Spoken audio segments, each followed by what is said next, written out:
새벽 2시 47분. 한지영의 손에는 한 장의 종이가 들려 있었습니다. 남편 양복 안주머니에서 나온 백화점 명품관 영수증. 1,200만 원짜리 명품 토트백. 결제 날짜는 어제. 그러니까 한지영의 45살 생일 전날이었습니다. 하지만 그 가방은 한지영의 손에 없었습니다. 그날 낮 20년 지기 절친 도혜라가 한지영의 손에 쥐어준 것은 시장 매대에서 흔히 파는 5,000원짜리 핸드크림 한 통이었거든요. 한지영은 떨리는 손으로 남편의 태블릿을 켰습니다.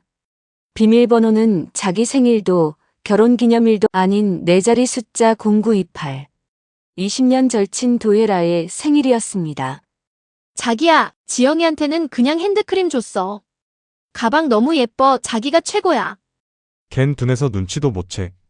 상가만 팔면 우리 제주도 가서 풀빌라 차리자. 20년 우정, 10년 결혼, 그리고 친정 부모님이 평생 모아 남기신 상가 한 채. 이 모든 것이 두 사람의 풀빌라 자금으로 사라지려 하고 있었습니다. 낙원이라고? 어디 한번 만들어봐.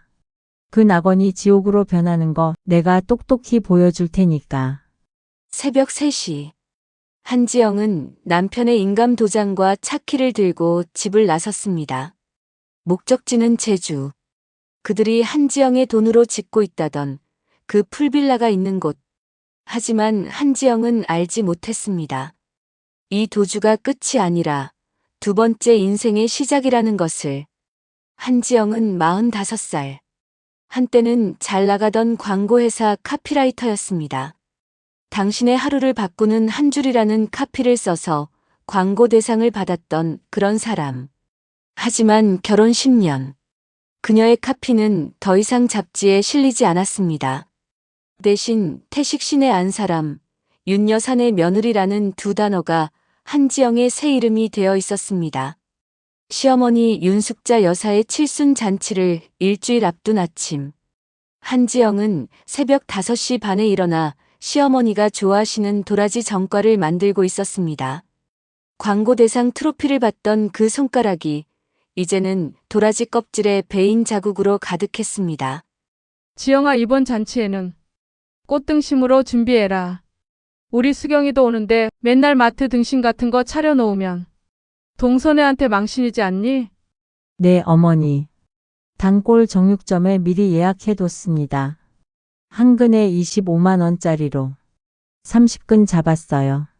30근? 30근만? 손님이 몇 명인데 50근 잡아. 너희 친정에서 받은 그 상가 임대료로 그 정도는 해야지. 안 그러냐? 한지영의 손이 잠시 멈췄습니다. 친정 상가. 친정 부모님이 평생 모아 남겨주신 이 세상에서 가장 소중한 유산. 시어머니는 그것을 마치 자기 통장 잔고처럼 입에 올렸습니다. 출근 준비를 마친 남편 정태식이 거실로 나왔습니다. 매끈한 슈트, 향수 냄새. 결혼 10년 차에도 여전히 잘생긴 남자. 그 잘생긴 얼굴이 오늘따라 유난히 낯설어 보인 건 왜였을까요? 나 오늘 사업 미팅 때문에 늦어. 저녁 챙기지 마. 아, 그리고 당신 생일 선물은 다음에. 요즘 사업이 좀 빠듯해서. 알아요. 미팅 잘 다녀오세요. 아침 거르지 말고요. 오늘은 한지영의 45살 생일이었습니다. 하지만 결혼 10년 동안 단 한 번도 정태식은 한지영의 생일을 제대로 챙긴 적이 없었습니다. 늘 사업이라는 방패. 그리고 늘 다음에. 엄마, 나 왔어. 어머, 동서 또 아침부터 부엌에서 살아? 어머니, 동서 좀 쉬게 해주시지. 동서 손이 다 거칠어졌네. 손 관리 좀 하지 그래. 수경아, 그래도 내가 며느리 호강시켜서 그래. 다른 집 며느리들은 시집살이라고 하는데 우리 지영이는 호강이지. 그치, 지영아? 지영아, 오늘 생일이지? 내가 미역국 끓여왔어. 어머님이 너 생일도 안 챙겨주실까봐 걱정돼서 말이야. 헤라야. 너 진짜 너밖에 없어, 진짜. 도혜라. 한지영의 20년 절친. 같은 동네에서 자라 같은 고등학교를 다녔고 한지영의 친정 부모님이 작고하셨을 때 마지막까지 곁을 지켜준 단 한 사람. 한지영은 이 친구가 없었다면 결혼 10년 동안의 시집살이를 절대 버티지 못했을 거라고 늘 생각했습니다. 근데 너 손이 왜 이렇게 거칠어? 속상하게 자, 이거 선물. 백화점 갔다가 네 생각나서 샀어. 도에라가 건넨 건 마트 매대에서 흔히 볼 수 있는 5,000원짜리 핸드크림 한 통이었습니다. 고마워, 헤라야. 안 그래도 손이 너무 갈라져서 너밖에 없다, 진짜. 아, 나 잠깐 화장실 좀 쓸게. 길이 막혀서. 도에라가 화장실로 들어간 사이 한지영은 핸드크림 상자를 열어보았습니다. 5,000원짜리. 백화점에서 팔지도 않는 흔한 마트 PB 상품. 그런데 도에라는 분명 백화점에서 샀다고 했습니다. 그 작은 거짓말. 한지영은 그 순간엔 그저 친구가 깜빡한 거겠지 생각하고 넘겼습니다. 도에라가 떠난 뒤 한지영은 세탁소에 맡길 남편의 양복 정장을 정리했습니다. 주머니 비우는 건 결혼 10년 차의 오랜 습관. 손끝에 사락거리는 종이 한 장이 걸렸습니다. 뭐지? 영수증인가? 영수증에 찍힌 금액은 1,200만 원. 결제 시각은 어제 오후 5시. 한지영의 생일 전날 정태식이 사업 미팅이라며 늦게 들어온 그 시간이었습니다. 품목은 명품 브랜드의 토트백 한 점. 한지영은 자리에 풀썩 주저앉았습니다. 며칠 전 정태식이 했던 말이 귓가에 쟁쟁했습니다. 여보, 사업 자금 좀 빠듯한데. 친정 상가 담보로 잡으면 안 될까? 그 말에 한지영은 친정 부모님 유산을 담보로 내어주었습니다. 사업 자금이 빠듯하다면서 1,200만 원짜리 가방을 누구에게 사다 준 것일까요? 그리고 한 가지가 떠올랐습니다. 도에라가 오늘 들고 왔던 손에 너무 큰 새 가방. 한지영은 그 가방을 처음 봤다고 생각했지만 영수증의 모델명, 색깔. 도에라의 그 가방과 정확히 같은 것이었습니다. 그날 밤 정태식이 사업 미팅을 마치고 들어와 샤워실로 들어간 사이 한지영은 거실에 놓인 남편의 태블릿을 열었습니다. 비밀번호 우리 결혼기념일 1015. 아니다, 내 생일 0411. 아니다. 한지영은 한참 망설이다 마지막으로 한 번호를 눌러보았습니다. 본인도 왜 그 번호가 떠올랐는지 알 수 없었지만 손가락은 기계적으로 움직였습니다. 0928 도에라의 생일이었습니다. 열렸어. 화면에 뜬 대화창은 한지영의 영혼을 갈갈이 찢어 놓았습니다. 자기야, 지영이한테는 그냥 핸드크림 줬어. 가방 너무 예뻐. 자기가 최고야. 걘 둔해서 눈치도 못 채. 상가만 팔면 우리 제주도 가서 풀빌라 차리자. 너랑 나랑 둘이서 진짜 낙원처럼. 오빠, 우리 그 풀빌라 이름 뭐로 할까? 내가 생각해뒀는데. 아르카디아 어때? 그리스어로 낙원이라는 뜻이래. 역시 우리 헤라가 똑똑해. 그렇게 하자. 지영이 그년만 정리되면 우리 진짜 새 인생 시작이야. 한지영은 그 자리에 얼어붙었습니다. 우리 새 인생. 두 사람은 어제 오늘 일이 아니었습니다.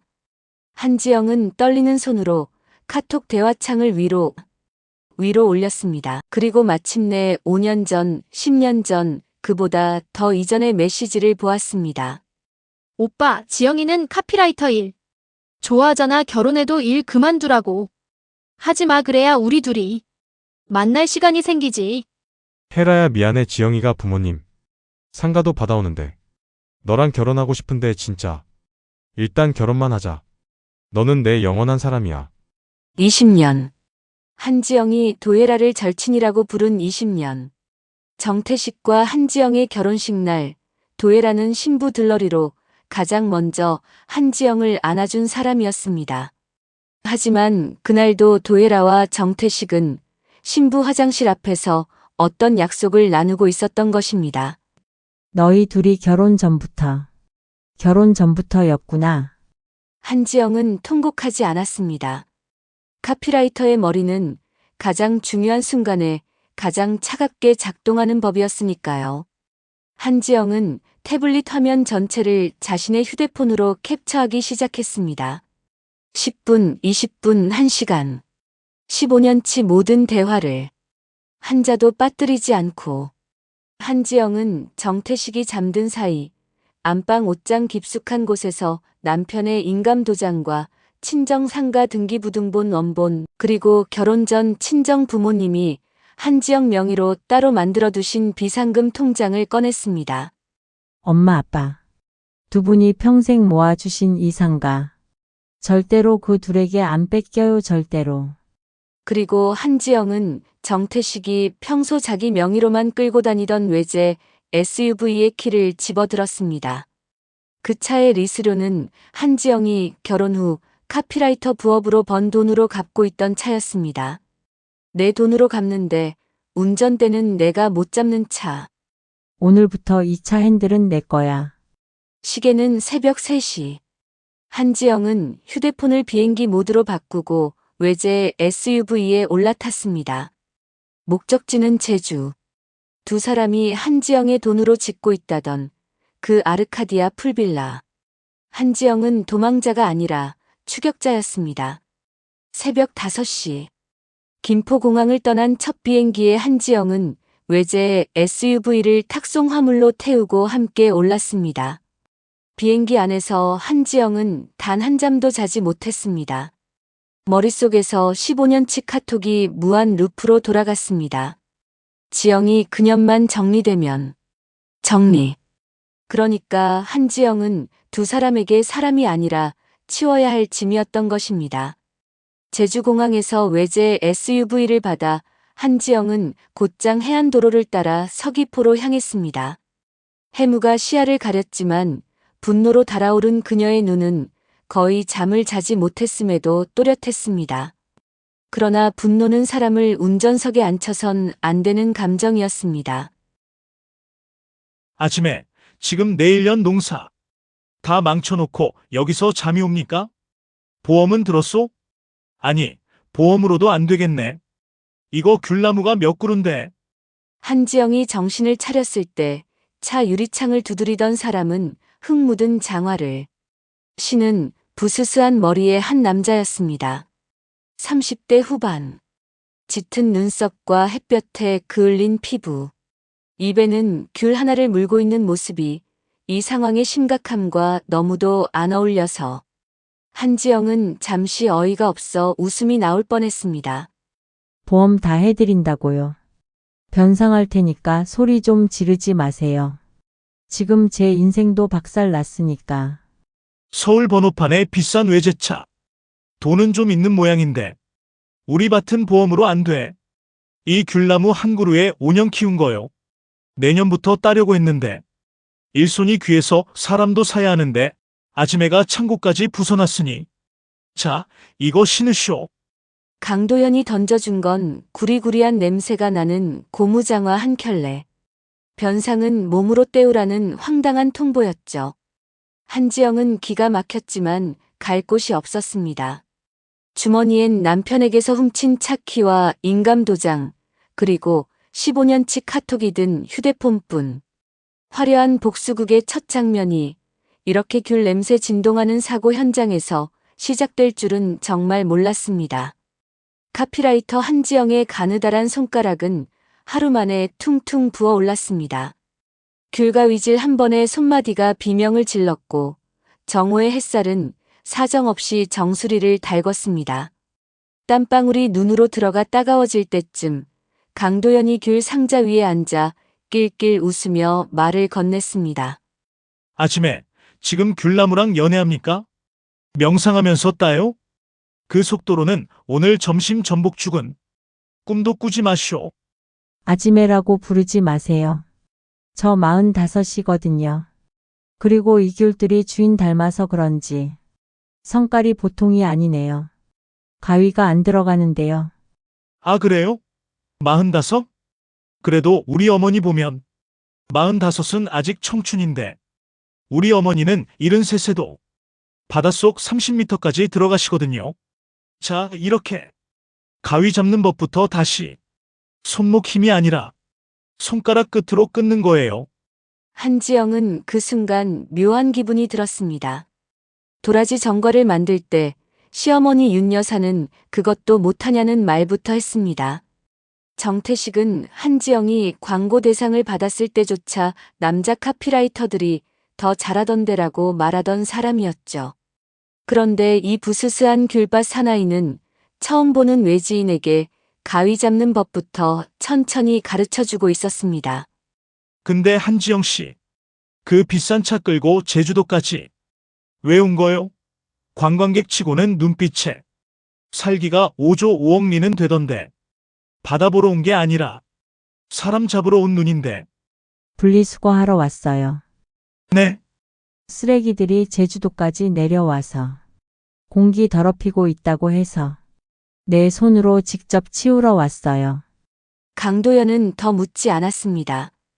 다만 한참을 한지영의 옆얼굴을 바라보더니 작은 한숨을 한 번 쉬고는 말없이 옆 귤나무로 옮겨 가위질을 시작했습니다. 그 침묵이 한지영에겐 지난 10년 시집살이에서 받은 그 어떤 위로보다 따뜻했습니다. 오후 작업이 끝난 뒤 강도연은 한지영을 낡은 1톤 트럭에 태워 서귀포 향토 5일장으로 향했습니다. 귤 상자를 시장 좌판에 내리던 그때였습니다. 글쎄 그 육지에서 내려온 젊은 사장이 돈을 그렇게 잘 쓴다며? 중문 쪽에 으리으리한 풀빌라를 짓고 있대. 이름이 뭐라더라? 아르카디아. 아르카디아 풀빌라라더만. 말도 마. 옆에 붙은 여자도 보통 내기가 아니야. 키 크고 머리 길고 명품 가방 든 그 여자. 이름이 도혜라라던가. 사주 보러 왔다 갔다는데 사장 부인이라면서 으쓱대더라고. 한지영의 손에서 귤 상자가 풀썩 떨어졌습니다.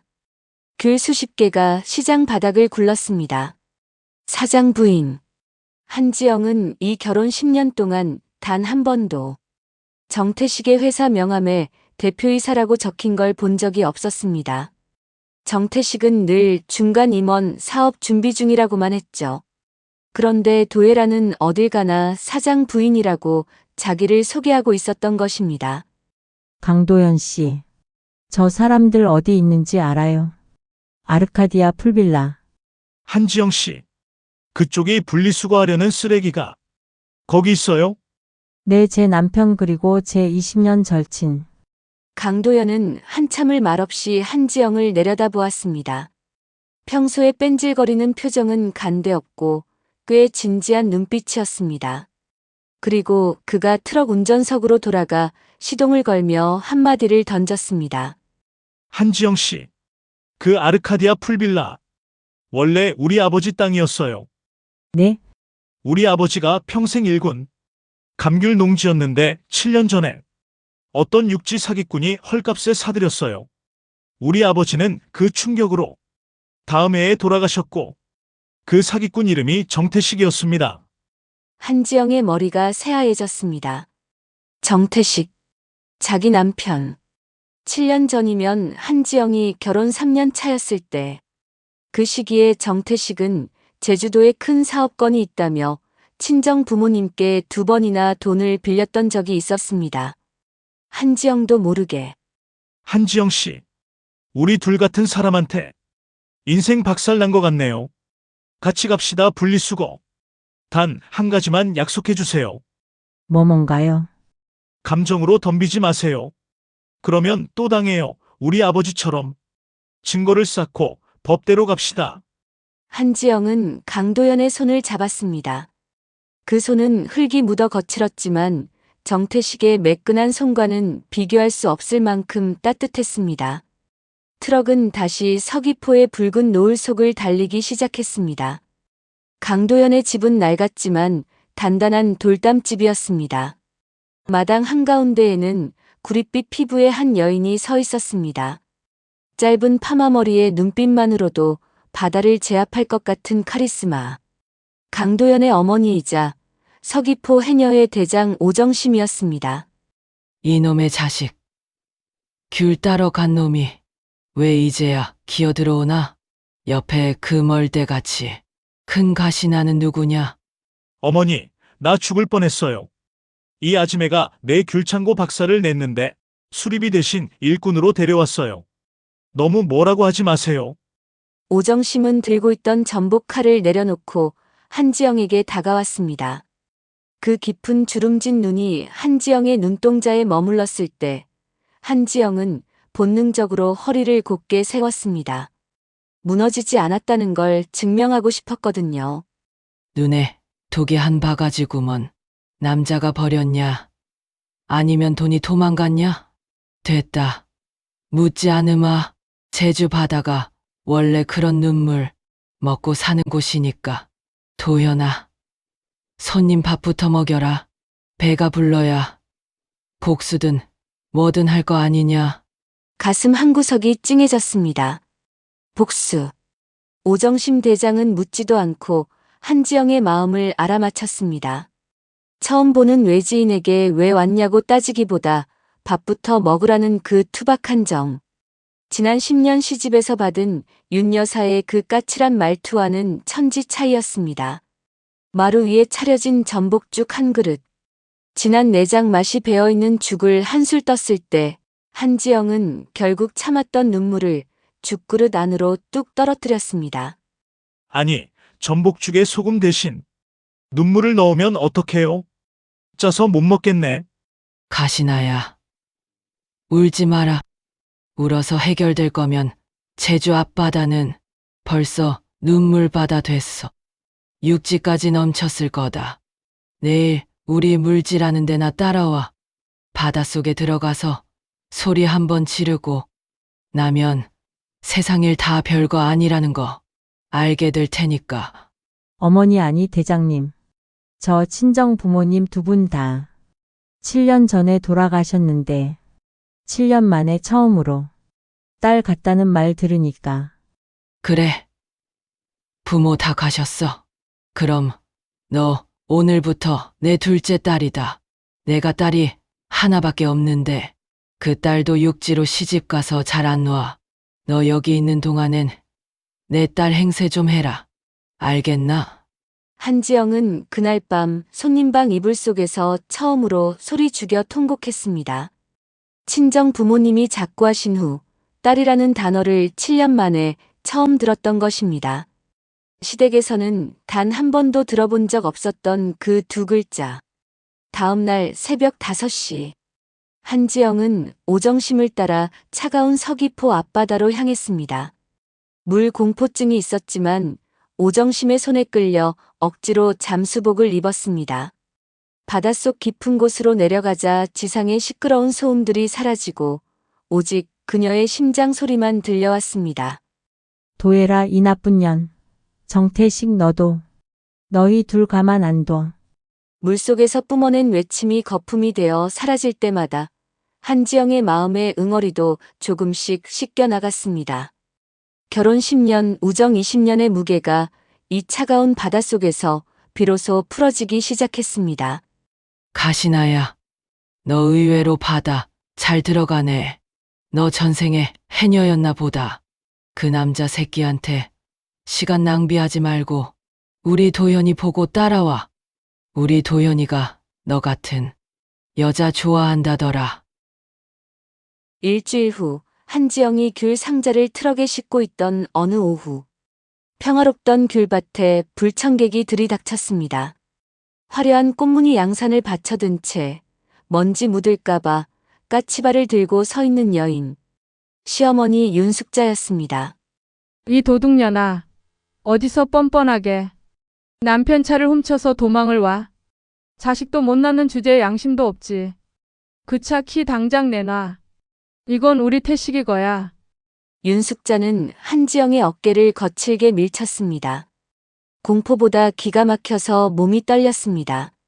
10년의 헌신을 도둑질로 몰아세우는 그 뻔뻔함. 그리고 한지영이 이 결혼 10년 동안 자식을 못 가진 것을 윤숙자는 늘 칼날처럼 휘두르곤 했습니다. 태식이가 그러더라. 너 같은 여자랑 살아서 자기 인생 망쳤다고. 도해라, 그 아가씨가 우리 집안에 들어와야 할 사람이라고. 너 같은 거랑 이혼하면 도해라가 너 대신 우리 며느리야. 그 애는 자식도 잘 나올 거고. 어머니 어머니가 다 알고 계셨어요? 그 두 사람. 알다마다 우리 태식이가 결혼 전부터 도일아랑 그렇고 그런 사이였잖아.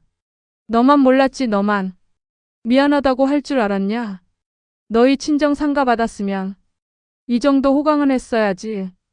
바로 그때 창고 안쪽에서 서늘한 기운과 함께 오정심이 걸어 나왔습니다.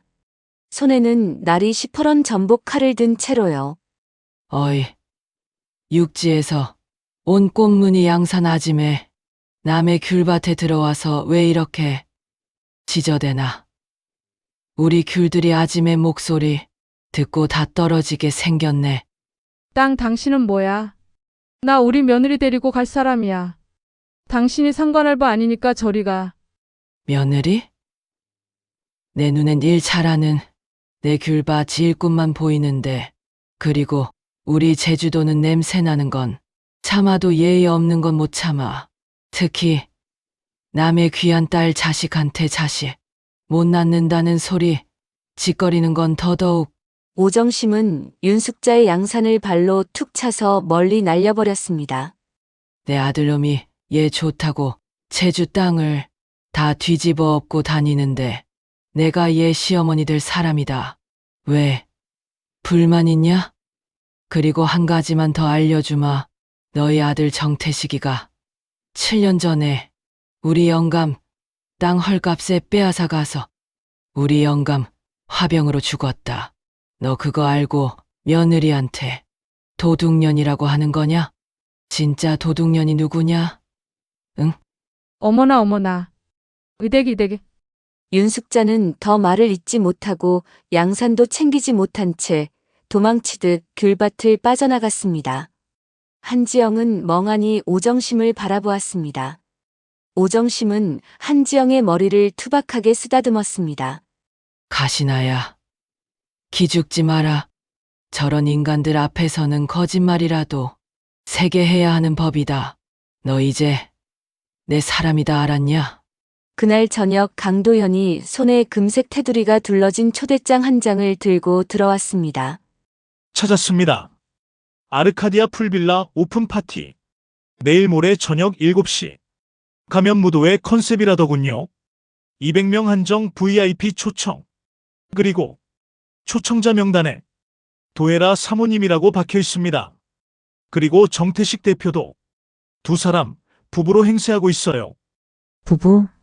그리고 한 가지 더. 그 풀빌라 자금의 70%가 한지영 씨 친정 상가를 담보로 한 대출에서 나왔습니다. 김선우 변호사님이 등기부 떼서 확인했어요. 한지영 씨 친정 부모님 명의의 그 상가, 정태식이 한지영 씨 모르게 한지영 씨 명의로 위조해서 대출받은 겁니다. 위조 문서로요. 강도연 씨, 그러면 이건 사기죄로 형사 고발 가능한 거예요? 가능합니다. 박상도 형사한테 미리 다 얘기해뒀어요. 내일 모레 파티 현장에서 현행범으로 잡을 수 있게. 한지영의 손끝이 떨렸습니다. 공포가 아니라 전율이었습니다. 도혜라, 그리고 정태식. 너희들의 낙원에 초대해줘서 고맙다. 파티 당일 저녁 7시. 아르카디아 풀빌라 리조트 뒤편 대기실. 거울 속에는 귤밭에서 먼지를 뒤집어 쓰던 여자는 없었습니다. 강도연이 준비해준 핏빛 붉은 드레스, 그리고 얼굴의 반을 가린 은색 가면. 마치 사냥을 앞둔 여신처럼 한지영의 모습은 서늘할 정도로 낯설었습니다. 완벽합니다. 한지영 씨. 아니, 오늘 밤 당신은 이 파티의 주인공이자 심판자입니다. 준비됐어요? 10년을 기다린 게 아니에요. 지난 한 달 귤밭에서 흙을 파며 보낸 시간만큼 절실했던 순간이죠. 가요. 그들이 지은 모래성을 무너뜨리라. 한지영은 손가락에 끼워진 친정어머니 유품인 백금 반지를 만지며 눈을 감았습니다. 엄마, 아빠. 두 분이 평생 모아주신 그 상가. 이제 제가 지키러 가요. 연회장에 들어선 한지영의 눈에 가장 먼저 들어온 사람은 예복을 차려입은 정태식과 한지영. 친정 부모님의 유산으로 산 백금 목걸이를 목에 걸고 있는 도혜라였습니다. 그 목걸이는 한지영이 결혼 전에 친정 어머니께 받아 평생 간직하던 것. 도예라가 어떻게 그것까지 손에 넣었을까요? 이 아르카디아 풀빌라 리조트는 단순한 휴양지가 아닙니다. 사랑하는 제 아내 도에라와 함께 일궈낸 꿈의 결실이죠. 우리 두 사람의 새 인생을 위해 건배해 주십시오. 여러분, 우리 태식 씨가 정말 오랫동안 이 풀빌라를 준비했어요. 7년이나 걸렸답니다. 7년. 7년. 한지영의 결혼 3년 차에 정태식이 친정 부모님께 처음 돈을 빌렸던 그 시점부터였습니다. 한지영의 결혼 인생 7년이 통째로 두 사람의 풀빌라 자금이었던 것입니다. 바로 그때 연회장 전체 조명이 암전되었습니다. 당황한 사람들의 웅성거림 사이로 무대 위 대형 스크린이 서서히 밝아졌습니다. 자기야, 지영이한테는 그냥 핸드크림 줬어. 가방 너무 예뻐. 자기가 최고야. 걘 둔해서 눈치도 못 채. 상가만 팔면 우리 제주도 가서 풀빌라 차리자. 오빠, 지영이는 카피라이터 일 좋아하잖아. 결혼해도 일 그만두라고 하지 마. 그래야 우리 둘이 만날 시간이 생기지. 그것은 한지영과 강도연이 지난 한 달간 잠도 자지 않고 정리한 증거들이었습니다. 정태식이 친정 상가를 위조 문서로 담보 잡은 등기부 사본. 두 사람이 7년간 주고받은 카톡 1만 5천 건. 그리고 정태식이 강도연의 아버지 농지를 헐값에 빼앗았던 7년 전 매매 계약서까지. 뭐야 이게. 누가 이런 짓을. 태식 오빠, 이거 누가? 한지영은 가면을 벗어 던지고 천천히 무대 중앙으로 걸어 나갔습니다. 사색이 된 정태식과 도예라의 얼굴 위로 조명이 비쳤습니다. 안녕 정태식 씨. 그리고 나의 절친 도예라. 아니 지영아. 이건 오해야. 네가 오해하는 거라고. 오해? 15년치 카톡이 오해라고? 7년 전 우리 친정 상가 위조 등기부가 오해야? 정태식 씨, 당신이 강도연 씨 아버님 농지 헐값에 빼앗은 게 오해입니까? 지영아, 미안해. 한 번만 기회를 주면 안 될까? 우리 처음 시작할 때 좋았잖아. 정태식 씨, 우리가 좋았던 적이 단 한 번도 없었어요. 결혼 전부터 당신은 도예라랑 같이 있었으니까. 나는 당신 둘의 풀빌라 자금이었던 거고. 좋아한 적도 사랑한 적도 없는 거 알아요. 그게 더 슬퍼요. 내가 너무 멍청해서 7년이나 그걸 몰랐던 게. 지영아, 한 번만 친구잖아. 헤라야, 친구라는 단어. 너 입에 올리지 마. 우리 엄마가 돌아가실 때 마지막으로 너 손 잡으면서 우리 지영이 잘 부탁해라고 하셨던 거 기억나? 그 손 너 어떻게 잡았었어? 그때 너 우리 태식 씨랑 풀빌라 자금 얘기하면서 잡았더라. 카톡에 다 있어. 우리 엄마 돌아가신 날 너희 둘이 어떤 카톡 주고받았는지. 그건 우리 엄마 영정 앞에서 이 상가만 처분하면 우리 풀빌라 자금 완성이다라고 너희가 주고받았더라. 우리 엄마가 너 친정 어머니라고 부른 사람이었는데. 바로 그때 연회장 입구로 박상도 형사와 경찰관 5이 들이닥쳤습니다. 횡령, 사기, 사문서 위조, 부동산 사기. 김선우 변호사가 미리 손을 써둔 법적 절차들이 일사천리로 진행되었습니다. 정태식 씨 사문서 위조 및 행사 사기, 횡령 혐의로 긴급 체포합니다. 도예라 씨도 공모 혐의로 같이 가시죠. 변명은 경찰서에서 하세요. 지영아, 한 번만. 진짜 한 번만. 헤라야, 너 결혼식 날에 신부 화장실 앞에서 우리 태식 씨랑 약속했지? 평생 우리 둘이서 가는 거야 라고. 그 약속 오늘 지키네. 두 사람 평생 같이 살게 됐어. 같은 교도소 면회실에서. 한지영은 도예라의 머리 위로 천천히 와인을 부었습니다. 붉은 와인이 도예라의 흰 드레스를 더럽히며 흘러내렸습니다. 결혼식 날 신부의 들러리로 가장 먼저 한지영을 안아줬던 그 손등을 적시며. 헤라야, 남의 피눈물로 세운 낙원은 없는 법이야. 이제 네가 갈 곳은 아르카디아가 아니라 차디찬 감옥 바닥이다. 거기서 네가 지은 죄들을 하나씩 세어보렴. 한 가지 한 가지. 우리 엄마가 너한테 베풀었던 그 친절도 같이. 경찰차에 실려가는 정태식과 도예라의 뒷모습을 뒤로하고 한지영은 강도현과 함께 풀빌라 야외 테라스로 걸어 나왔습니다. 밤바람이 무척이나 달콤했습니다. 제주도의 밤바다가 거센 파도 소리를 내며 한지영을 환영하듯 출렁였습니다. 고생 많았습니다. 이제 정말 끝났네요. 아니, 이제 시작인가요? 끝이기도 하고 시작이기도 하죠. 저들을 무너뜨리는 게 목표였는데 막상 무너지고 나니 제 손에 남은 흙냄새가 더 좋네요. 강도현 씨, 저 다시 귤 따러 가도 될까요? 가도 됩니다. 우리 어머니가 한지영 씨 기다리세요. 오늘 전복죽 한 솥 끓여놨다고. 한지영은 처음으로, 정말 처음으로 이 결혼 10년 동안 한 번도 느껴본 적 없는 안도감을 느꼈습니다. 정태식이 화려한 슈트로 한지영을 데리러 왔던 10년 전 그날보다 지금 흙 묻은 턱시도를 입은 강도현이 외투를 덮어주는 이 순간이 훨씬 더 따뜻했습니다. 6개월이 흘렀습니다. 정태식에게는 사문서 위조, 사기, 횡령으로 징역 9년이 선고되었습니다. 도예라에게는 공모와 방조로 징역 6년. 시어머니 윤숙자는 며느리 친정 상가 위조 과정을 묵인한 죄로 집행유예 3년. 사회봉사 240시간을 선고받았습니다. 한지영의 친정 상가는 다시 한지영 명의로 환수되었습니다. 7년 전 정태식이 강도현 아버지에게서 헐값에 빼앗았던 감귤. 농지도 강도현의 어머니 오정신 명의로 환수되었습니다.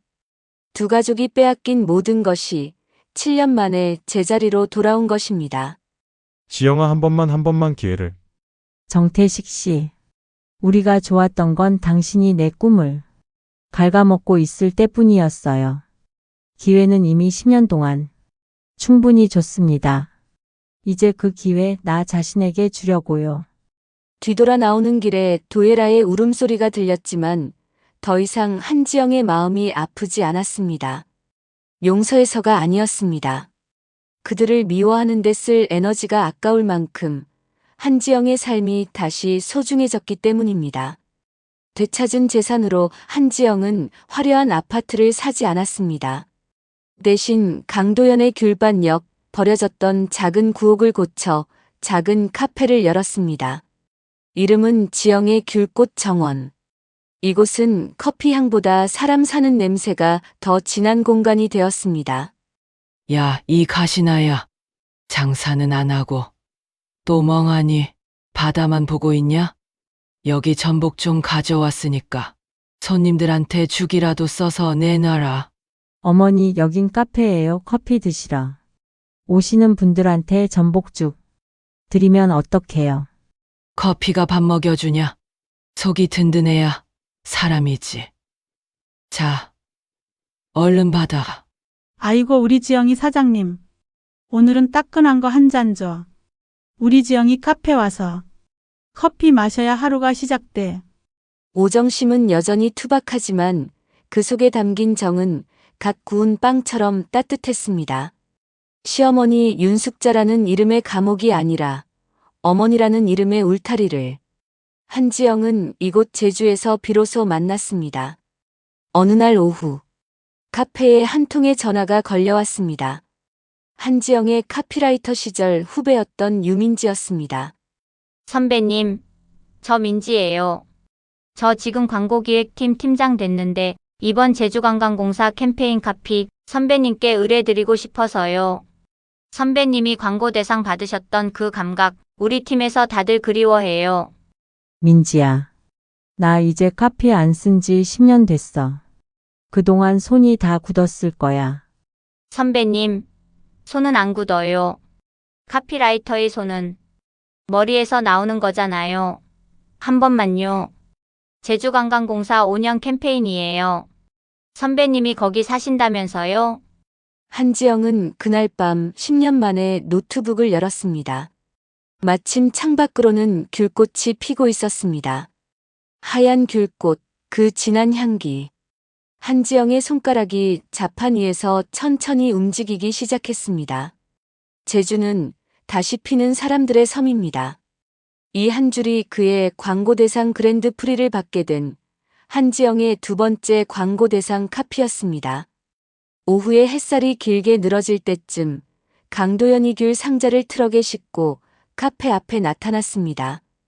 그는 7년 전 빼앗겼던 가족 농지를 되찾은 후에도 화려한 사장님이 되지 않고 평범한 농부로 남기로 했습니다. 화려한 왕관 대신 흙 묻은 모자를 선택한 그의 옆모습은 그 어느 회장님보다 당당해 보였습니다. 한지영 씨 귤꽃이 피기 시작했어요. 향기 맡아봤습니까? 네, 예전엔 몰랐는데 귤꽃 향기가 이렇게 진한 줄 처음 알았어요.